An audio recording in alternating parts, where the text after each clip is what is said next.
हर चीज का जवाब दिया जाएगा। मंत्री जी सवाल से पहले इतना डर गए। आप सब सदन की गरिमा, मर्यादा और परंपराओं को पालन करेंगे।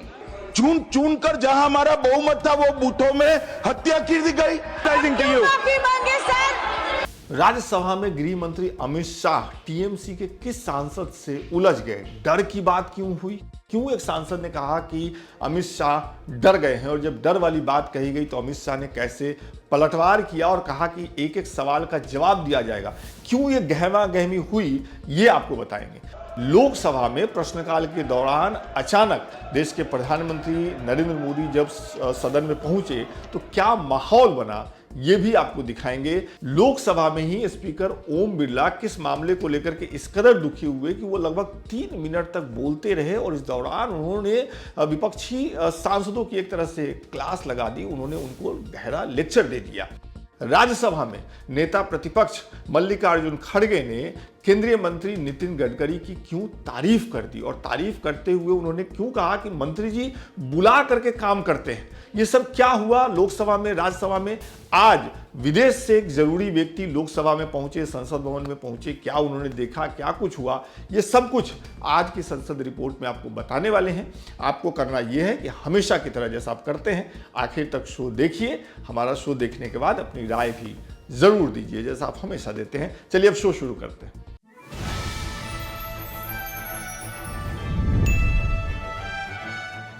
19 मार्च 2025 संसद के बजट सत्र के दूसरे चरण के छठे दिन लोकसभा और राज्यसभा की कार्यवाही सुबह 11 बजे शुरू हुई। रोज की तरह आज संसद के दोनों सदनों में भरपूर कामकाज हुआ, लिहाजा बहुत सारे सवाल जवाब हुए। कई मुद्दों पर हमारे आपके सांसदों ने सार्थक बहस की। लोकसभा में प्रश्नकाल के दौरान तमिलनाडु के कांग्रेस सांसद सुधा आर ने गगनयान के अंतरिक्ष यात्रियों से जुड़ा एक सवाल पूछा। उन्होंने पूछा कि गगनयान के चारों अंतरिक्ष यात्रियों को लोगों की नजरों से छिपाकर क्यों कर रखा गया है। इसके जवाब में प्रधानमंत्री कार्यालय में राज्य मंत्री डॉक्टर जितेंद्र सिंह ने कहा कि ऐसा इसलिए किया गया है ताकि उनका ध्यान न भटके।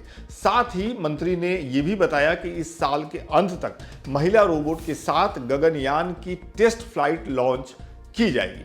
इसी सवाल का जवाब देते हुए मंत्री जी ने कहा कि यह संयोग की बात है कि आज ही के दिन भारतीय मूल की महिला सुनीता विलियम्स ने धरती पर वापसी की है। यह गर्व, गौरव और राहत का पल है। केंद्रीय मंत्री ने यह भी कहा कि गगनयान से जुड़ी हुई सारी प्रक्रियाएं पूरी कर ली गई हैं। सुनीता विलियम को लाने के लिए डॉकिंग और अनडॉकिंग की प्रक्रिया अपनाई गई। यह भी होगा, हमारी भी योजना है कि अंतरिक्ष में एक हमारा स्टेशन भी हो जिसका नाम भारत हो। 2040 तक हमारी योजना चांद पर मानव भेजने की है। तो भारत के लिहाज से ये गंभीर जानकारी और जरूरी जानकारी आज लोकसभा के प्रश्नकाल में आई है। प्रश्नकाल के दौरान ही देश के प्रधानमंत्री नरेंद्र मोदी लोकसभा में पहुंचे। उनके सदन में आने के बाद सत्ता पक्ष के सांसदों ने मोदी मोदी के नारे लगाकर उनका स्वागत किया। यह हमेशा ही होता है। देख लीजिए आज कैसा माहौल रहा जब प्रधानमंत्री नरेंद्र मोदी लोकसभा में दाखिल हुए। गौरव की अनुभूति, गर्व का एहसास और राहत की संतुष्टि। और हैविंग सेड दैट, माननीय सदस्य ने बड़ा ही एक महत्वपूर्ण प्रश्न रखा है।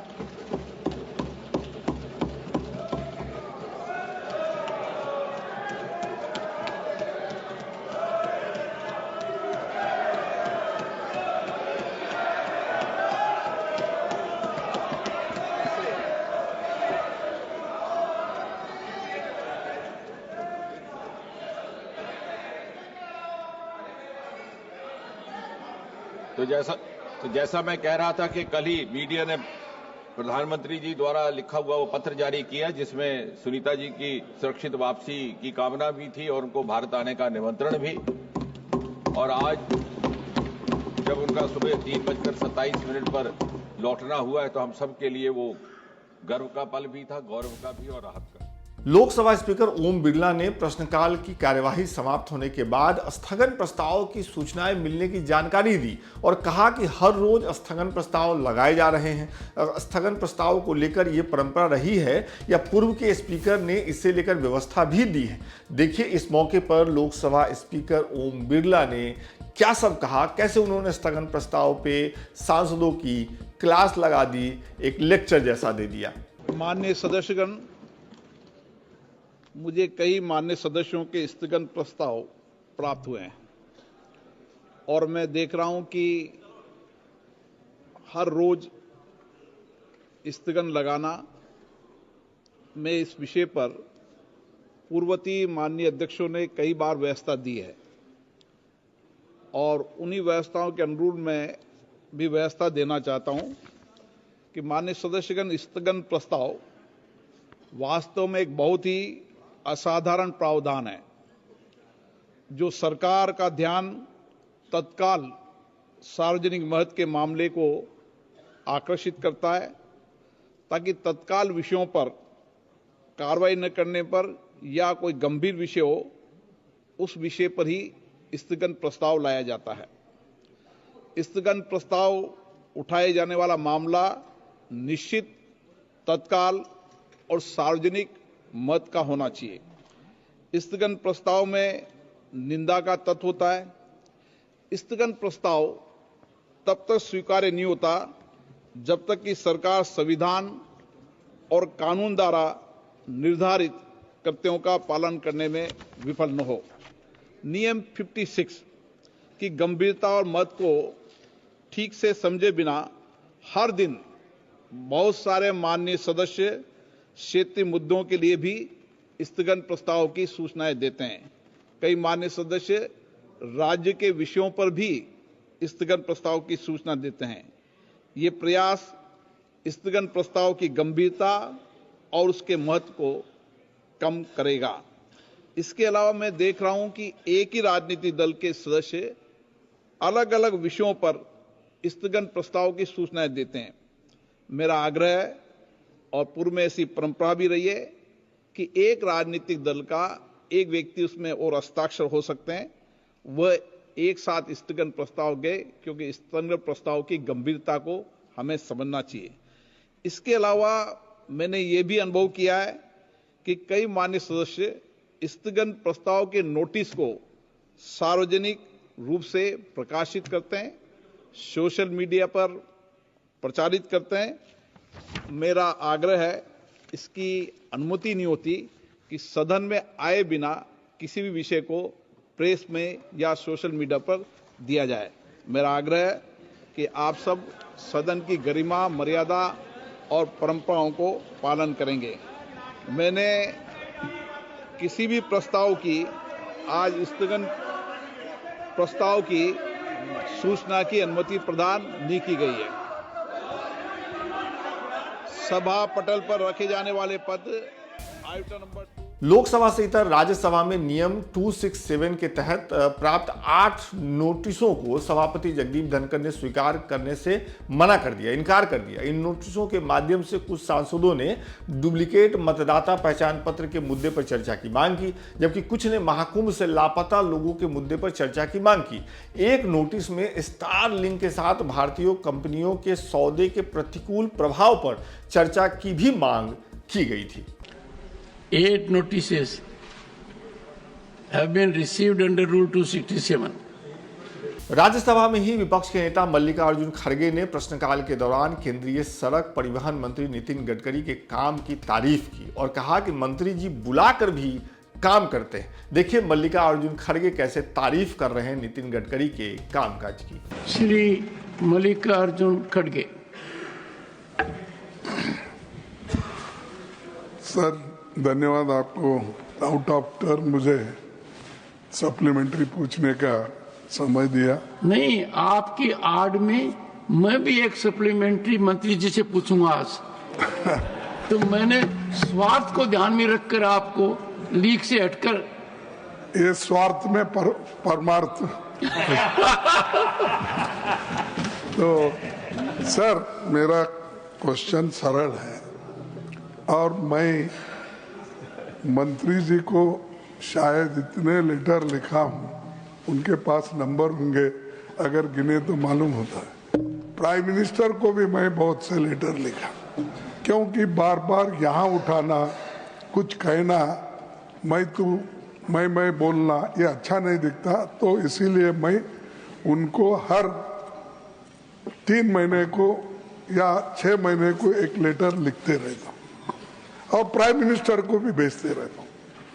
पहला उनका मैं अप्रिशिएट करता हूँ काम की कि कभी भी अगर कुछ काम है तो बुला के भी वो काम करते हैं। और दूसरी चीज ये भी है कि जब उनको पहले पावर था Assam, then I don't ask, माननीय आई डोंट आस्क। मल्लिकार्जुन खड़गे जी कृपया। मेरे को चेयर अथॉरिटी दी, मैं बात कर रहा हूँ सर। तो मैं गडकरी जी हमेशा कोई नया स्कीम आए तो पूछते, अब इधर इधर क्या हो गया है। तो जो जेन्युइन 4 लाइन की रोड है जो गुलबर्गा टू बेंगलोर और इधर शोलापुर टू बेंगलोर, फिर बीदर से ये हमारे को कोई कनेक्टिविटी नहीं, क्योंकि यहाँ पर डेवलपमेंट हैदराबाद कर्नाटक रहने की वजह से कोई निजाम के टाइम में उतनी बड़ी डेवलपमेंट नहीं हुई। इसीलिए मैं उनसे ने आग्रह भी किया, मीटिंग भी किया, लेकिन वो कुछ आगे नहीं बढ़ रहा है। इसीलिए मैं ये चाहता हूँ, और यहाँ तक भी मैं सुना, अगर मैं गलत है तो मैं वापस लेता हूँ अपने शब्द को। इवन नेशनल नंबर रखने के लिए भी, यानी नेशनल हाईवे नंबर 1, 2, 3, 4, 106, 100 नंबर के लिए भी प्राइम मिनिस्टर ऑफिस जाना पड़ता है, ऐसे मुझे इंफॉर्मेशन मिला है। ये गलत है तो ठीक, आप बोलिए इसको। नंबर के लिए, पैसे के लिए आप बोल रहे पैसे की कोई कमी नहीं हो सकता, आसाम के प्रोजेक्ट कुछ स्पेशली दिए होंगे। अब आप बॉन्ड्स उधर इधर से ले रहे हैं, ये आपकी मेहनत है, क्योंकि आपका दिमाग इतना तेज है कि हर चीज को अगर नहीं देते हैं तो कुछ और तरीके निकालते हैं। लेकिन खास बात यह है कि फंड्स इनके पास नहीं है, जो काम चल रहे हैं उनको भी नहीं दे रहे। आखिरी में बहाना क्या बनाते हैं, आप लैंड दो मैं काम करूंगा। उनको मालूम है लैंड आजकल इतनी जल्दी नहीं मिलती, लेकिन जहां अवेलेबल है वहां पे अगर आप काम नहीं करेंगे, आगे नहीं बढ़ाएंगे, ये बहुत मुश्किल है। इसीलिए मैं उनसे अपील करता हूं कि फंड्स कहीं से भी निकालो और बोलो मोदी साहब को भी कम से कम, क्योंकि अभी मोदी साहब की तारीफ आप भी के, मैं नहीं एक्सपेक्ट किया था कि काम तो आप कर रहे हैं, और नाम हर मछली का नाम भी उनका ही और रास्ते का नाम भी उनका ही, हर चीज। तो इसीलिए मैं चाहता हूं कम से कम आप फंड्स करके ये जितने भी हमारे काम है इसको कंप्लीट करने का। स्पीकर महोदय, मैं खड़गे साहब को ये बताना चाहता हूं कि कोई नंबर देने की फाइल कई प्रधानमंत्री के पास जाती नहीं। प्रधानमंत्री ने मुझे नियुक्त किया है और मेरे डिपार्टमेंट में जो अधिकार उनने दिए उसके अधिकार में मैं काम करता हूं, उसमें मुझे कोई अड़चन नहीं है। दूसरी बात, मैं नम्रतापूर्वक खड़गे साहब को बताना चाहता हूं, केवल उनके कर्नाटक स्टेट में, जब से कर्नाटक स्टेट बना हुआ है उसके बाद में जितना कुछ काम हुआ है, 2014 में हमारी सरकार आने के बाद 10 साल में हमने जितना काम किया है उससे कई गुना ज़्यादा काम हमने किया है। प्रॉब्लम यह है कि एक बार आप मुझे बुला लीजिए, आप स्पेसिफिक बताइए रोड का नाम। हम चेन्नई से लेकर पहली बार दिल्ली से मुंबई एक्सप्रेस हाईवे चेन्नई को लेकर, चेन्नई से नया हाईवे बन रहा है जिसका काम शुरू हो गया, चेन्नई से अपना सूरत से नासिक, नासिक से अहमदनगर, अहमदनगर से सोलापुर, सोलापुर से कर्नूल, और कर्नूल से चेन्नई, बेंगलोर, मैसूर, हैदराबाद, कोचीन, त्रिवेंद्रम, कन्याकुमारी। 340 किलोमीटर डिस्टेंस कम हो रहा है। और आपका जो क्षेत्र है वही बिल्कुल आपको मैं बताना चाहता हूं कि जो क्षेत्र है वो भी उसको कनेक्ट हो रहा है, उसके काम शुरू है। सोलापुर से, बीदर से लेकर बेंगलोर तक, हैदराबाद तक की जो कनेक्टिविटी है, आप मुझे बुला लीजिए, पहले एजेंडा भेज दीजिए आपके सब जितने प्रोजेक्ट है उतने काम चालू है। हाँ, एक बात जरूर है, मेरे को पॉलिटिकली मत लीजिए। मैक्सिमम प्रॉब्लम कर्नाटका में लैंड एक्विजिशन और एनवायरमेंट क्लियरेंस के फंसे हुए हैं। शिराडी घाट का 10 साल से फंसा हुआ है और आदरणीय मुख्यमंत्री जी और उप मुख्यमंत्री जी मुझे 2 बार मिलकर गए। आप उनसे भी चर्चा करिए, मुझे पता नहीं आपकी उनसे चर्चा होती या नहीं होती पर आप उनसे भी करिए। वो भी ये कहते हैं कि आज तक हमको जितना नहीं मिला उतना मिला है। और मैं आपको एश्योर करता हूं, आप बहुत हमारे सीनियर नेता हैं, आप एजेंडा बताओ, जो जो एनएच पर आपका काम बताओगे उतना हर काम मैं करके दूंगा।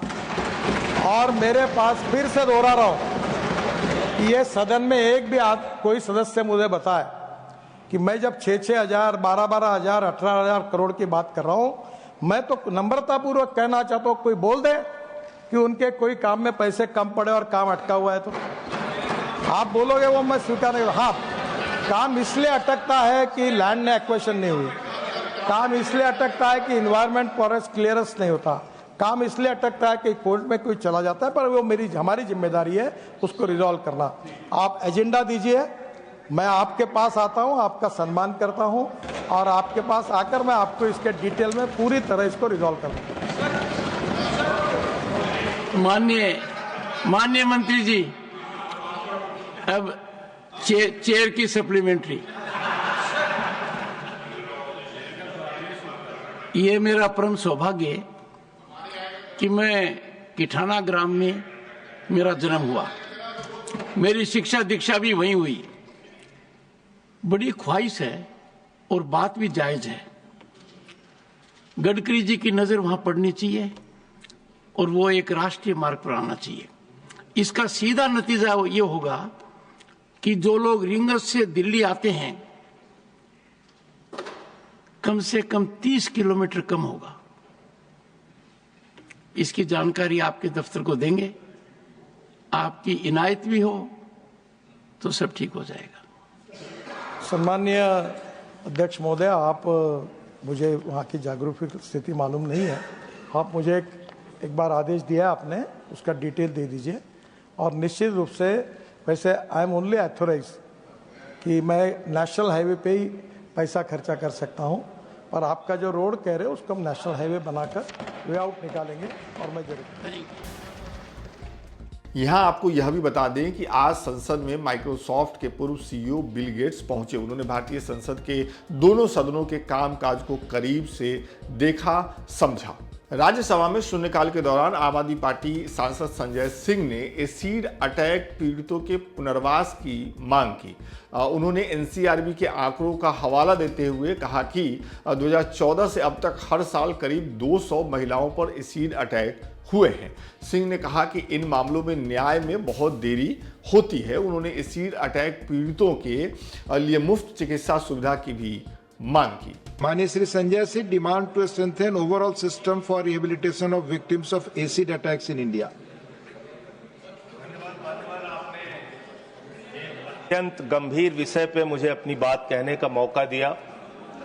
मान्यवर, आज इस सदन में मैं सदन के सदस्यों से और आपसे प्रार्थना करने के लिए खड़ा हुआ हूं, उन एसिड विक्टिम्स की तरफ से जो जिंदगी में हर दिन मरती हैं। मान्यवर, वो एसिड विक्टिम्स जिनके बारे में एनसीआरबी का डेटा है, वर्ष 2014 से लगभग हर साल 200 महिलाओं के ऊपर एसिड विक्टिम्स की वो शिकार होती हैं। 80% इसमें महिलाएं होती हैं, जिसमें 30% नाबालिग बच्चियां होती हैं। मान्यवर, और इनके दर्द को जानने का मौका मिला। ब्रेव सोल फाउंडेशन है सर, दिल्ली में काम करती है वो संस्था। उस संस्था के एक कार्यक्रम में मैं गया था मान्यवर। वहां जो बच्चियां हैं उनको आप देखेंगे तो आपको आंखों से आंसू आ जाएगा। और न्याय मिलने में इतना समय, इतना विलंब। शाहीन मलिक एक बच्ची है वहां पे मान्यवर, एक महिला है, 16 साल से न्याय की आस में भटक रही है। उसको न्याय नहीं मिला, उसका चेहरा पूरा बिगड़ गया, एक आंख चली गई है। एक अनुपमा और मोहिता बच्ची थी सिवान की, 14 साल की बच्ची, उसके ऊपर एसिड अटैक हुआ। 20 साल के बाद उसको न्याय मिला जब उनकी मृत्यु हो चुकी थी। वो दुनिया में नहीं थी मान्यवर। इसके संबंध में सुप्रीम कोर्ट ने 10 अप्रैल 2015 को एक आदेश जारी किया कि प्राइवेट हॉस्पिटल हो या सरकारी अस्पताल, दोनों जगहों पे इनका पूरी तरीके से फ्री इलाज होना चाहिए। मैं सरकार से अनुरोध करूंगा, हाथ जोड़कर विनती करूंगा, उनके फ्री इलाज की व्यवस्था की जाए। इनको मुआवजे के नाम पे मात्र 5 लाख रुपए मिलता है, कम से कम इनके इलाज के लिए 50 लाख रुपए का इंतजाम किया जाए। मान्यवर, आप हैरान होंगे, 45 सर्जरी दीपमाला नाम की बच्ची की हुई, 44 बार सर्जरी शाहीन मलिक की हुई। वो रीमा 7 साल से न्याय के लिए भटक रही, नीरजा 15 साल से न्याय के लिए भटक रही है। इन लोगों को कोई नौकरी पर भी नहीं रखता मान्यवर। इनके लिए सरकारी नौकरी ऐसे इंतजाम की जाए जहां पे वो अपनी नौकरी कर सके। ये बच्चियां सर जब रोज सुबह उठती हैं, ये अपने चेहरे को देखती हैं, इनको रोज मरना पड़ता है। आज मैं आपके माध्यम से इस सरकार से निवेदन करता हूं, एसिड विक्टिम्स के लिए फास्ट ट्रैक कोर्ट बनाई जाए। 20-20 साल तक इन बच्चियों को न्याय के लिए भटकना पड़ता है, इनके लिए फास्ट ट्रैक कोर्ट देश के अंदर बनाई जाए। जो CSR फंड है, उस CSR फंड को निर्धारित किया जाए इन बच्चियों के कल्याण के लिए, उनके रोजगार के लिए, उनके इलाज के लिए। दोपहर 2 बजे लोकसभा और राज्यसभा में लंच की घंटी बजी। लंच से लौटने के बाद लोकसभा में जल शक्ति मंत्रालय के अनुदान मांगों पर चर्चा शुरू हुई और उत्तर प्रदेश के डुमरियागंज से बीजेपी सांसद जगदंबिका पाल ने चर्चा की शुरुआत की। वहीं राज्यसभा में स्वास्थ्य एवं परिवार कल्याण मंत्रालय के कामकाज पर चर्चा जारी रही। ये चर्चा राज्यसभा में लंच से पहले ही शुरू हो गई थी। राष्ट्रीय लोक मोर्चा के प्रमुख उपेंद्र कुशवाहा ने राज्यसभा में स्वास्थ्य एवं परिवार कल्याण मंत्रालय के कामकाज पर चर्चा के दौरान ही प्राइवेट अस्पतालों के लूट का मुद्दा उठाया। उन्होंने प्राइवेट अस्पतालों को लूट का अड्डा बता दिया। उन्होंने कहा कि गरीब आदमी को मजबूरी में उपचार कराने के लिए प्राइवेट अस्पतालों में जाना पड़ता है। Next speaker will be Shri Upendra Kushwaha ji. आपके पास 3 मिनट है सर। महोदय, मैं सरकार का, आदरणीय नरेंद्र मोदी जी प्रधानमंत्री जी का और स्वास्थ्य मंत्री जी नड्डा साहब का धन्यवाद करता हूं। पहले हम लोग जब इलाके में घूमते थे, गंभीर बीमारी से कोई गरीब आदमी पीड़ित होता था, उसके पास उसकी जेब में पैसा नहीं होता था, उसके चलते हम लोगों के समक्ष अपना आवेदन करता था, लेकिन उसमें हम लोग भी विवश थे, कुछ कर नहीं पाते थे। और अंत में कई उदाहरण इस तरह के हैं कि पैसा के अभाव में मरीज दम भी तोड़ देता था। इस समस्या का ध्यान हमारे प्रधानमंत्री जी ने किया और इसको एड्रेस करने के लिए आयुष्मान भारत योजना, इस योजना के लिए जितना धन्यवाद दिया जाए कम होगा। महोदय, इसके साथ साथ जन औषधि को इंट्रोड्यूस भारत की सरकार ने किया। सस्ते दाम पे दवा मिलती है, तो गरीबों के लिए बहुत ही प्रगतिशील, बहुत ही अच्छा कदम है यह। इसके लिए मैं बार बार धन्यवाद करता हूँ। इसके अतिरिक्त स्वास्थ्य सुविधाओं में भी निरंतर वृद्धि की जा रही है। खासकर हमारे बिहार में एक एम्स पहले से था, दूसरा एम्स अभी शिलान्यास हुआ है और राज्य की सरकार भी भारत सरकार की मदद से वहाँ निरंतर स्वास्थ्य के क्षेत्र में बहुत कुछ काम कर रही है। लेकिन इसके बावजूद जो बड़ी बीमारी है, उन बीमारियों के मद्देनजर अगर हम बात करें तो जब बड़ी बीमारी से ग्रसित कोई व्यक्ति होता है, उनकी आवश्यकता और जितनी सरकार की सुविधा है, दोनों के बीच अभी भी गैप बना हुआ है बिहार में, जिसके चलते नतीजा होता है कि बिहार के रोगी बड़ी संख्या में दिल्ली आते हैं। दिल्ली एम्स में या बाकी जगह इलाज के लिए हम लोगों के यहाँ भी लोग आते रहते हैं। और विडंबना यह है कि एम्स जैसी, दिल्ली की एम्स जैसी बड़ी संस्था में भी वहाँ के डॉक्टर्स की मजबूरी होगी कि डॉक्टर को भी मालूम है कि यह जो पेशेंट है 2 महीना से ज़्यादा अगर ठीक से इलाज न हो तो सर्वाइव नहीं करेगा। सर्जरी की ज़रूरत होती है। अब उस सर्जरी के लिए भी 2 महीना में मर जाएगा, लेकिन उसको 1 साल के बाद का समय दिया जाता है, 1.5 साल के बाद का समय दिया जाता है। डॉक्टर को हम मालूम है, लेकिन उसकी व्यवस्था इतनी भीड़ होती है, आखिर डॉक्टर भी क्या करे। तो यह जो गैप है, अगर बिहार में इस तरह की सुविधा और हो जाती तो बिहार के रोगियों को यहाँ खासकर गरीब लोगों को नहीं आना पड़ता। तो इसके लिए मैं सरकार से आग्रह करना चाहता हूँ कि 1 मिनट महोदय, थोड़ी सुविधा बिहार में और बढ़ाई जाए। जो एम्स वहाँ पटना में पहले से चल रहा है, उसमें अभी भी सभी डिपार्टमेंट्स नहीं हैं, अप टू द मार्क अभी भी नहीं है। इसलिए उसमें तमाम जो डिपार्टमेंट्स हैं उसको जल्दी से जल्दी शुरू किया जाए। साथ ही एक दूसरा एम्स दरभंगा में बनाने की शुरुआत हो गई है। पटना का एम्स बिहार के बिल्कुल केंद्र में है। दरभंगा का एम्स जो अभी शुरुआत बनने के लिए उसकी हुई है, वह बिल्कुल नेपाल के बॉर्डर पर है।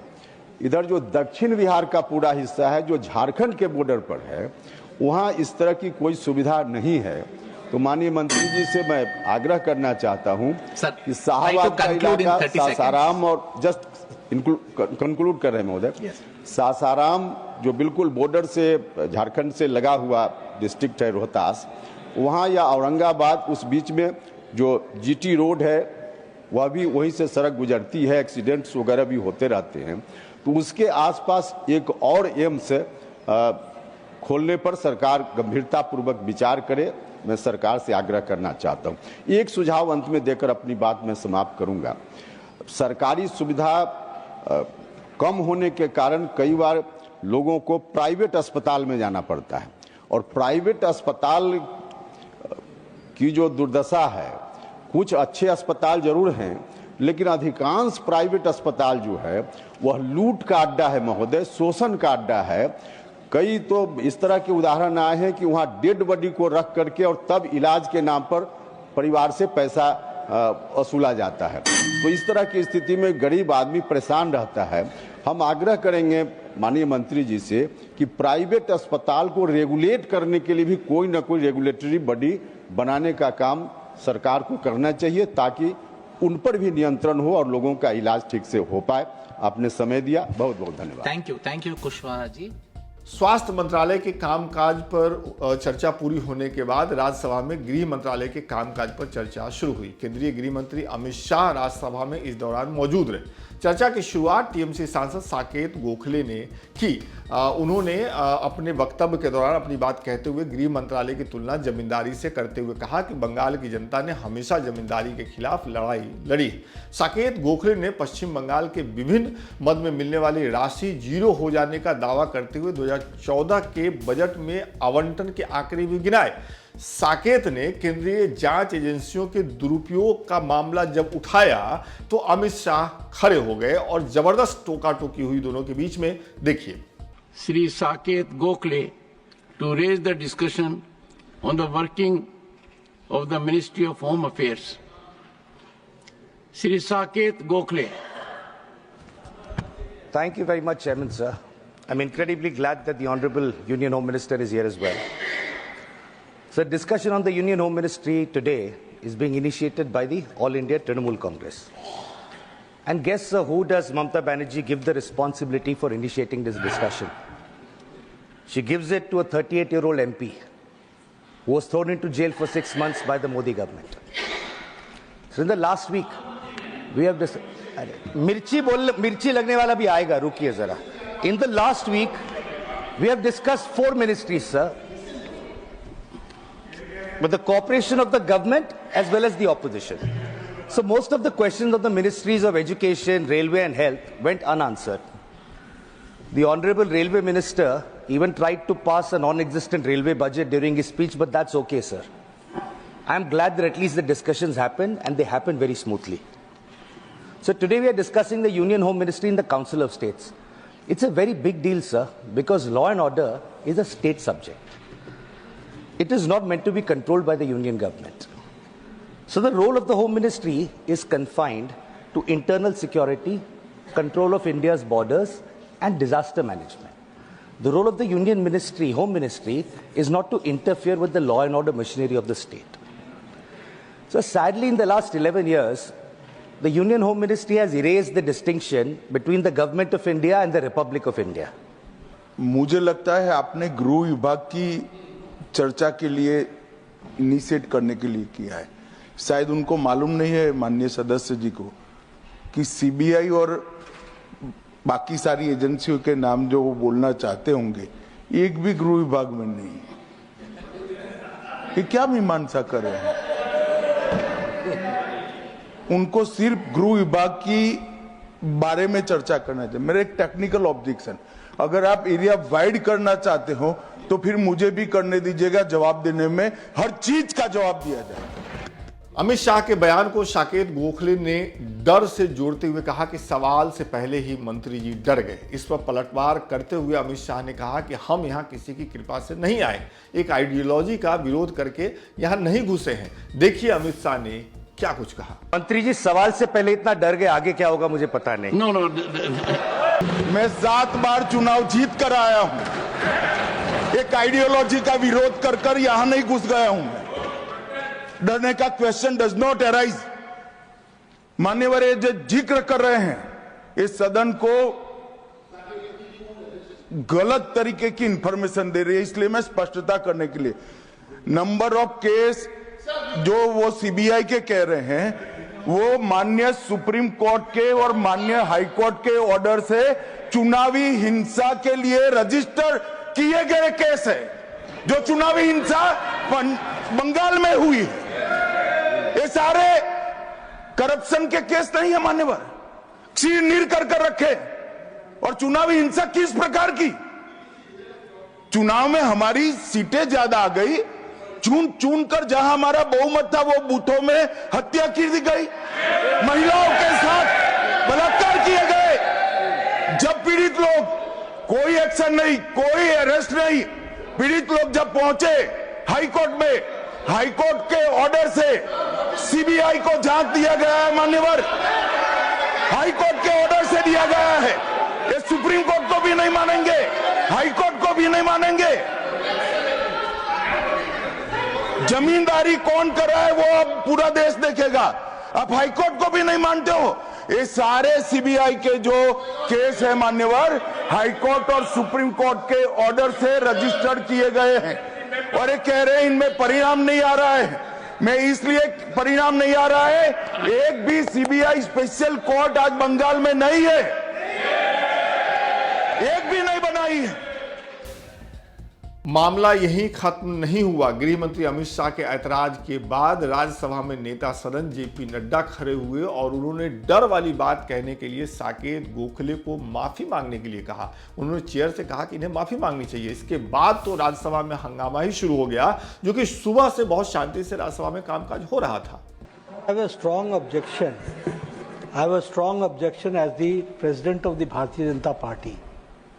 Tadipar is a legal language which is used.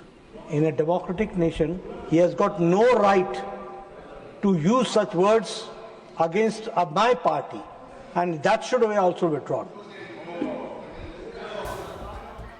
आपको बताएं कि संसद रिपोर्ट के इस एपिसोड को शूट करने तक, जब तक ये एपिसोड हम शूट कर रहे थे तब तक लोकसभा और राज्यसभा की कार्यवाही चल रही थी। राज्यसभा में गृह मंत्रालय के कामकाज पर चर्चा हो रही थी, वहीं लोकसभा में जल शक्ति मंत्रालय के कामकाज पर सांसद चर्चा कर रहे थे। आपको ये एपिसोड कैसा लगा? आपको हमारी ये कोशिश कैसी लगती है? कमेंट करके जरूर बताइएगा। कल संसद रिपोर्ट के नए एपिसोड में आपसे फिर भेंट होगी। बहुत बहुत शुक्रिया।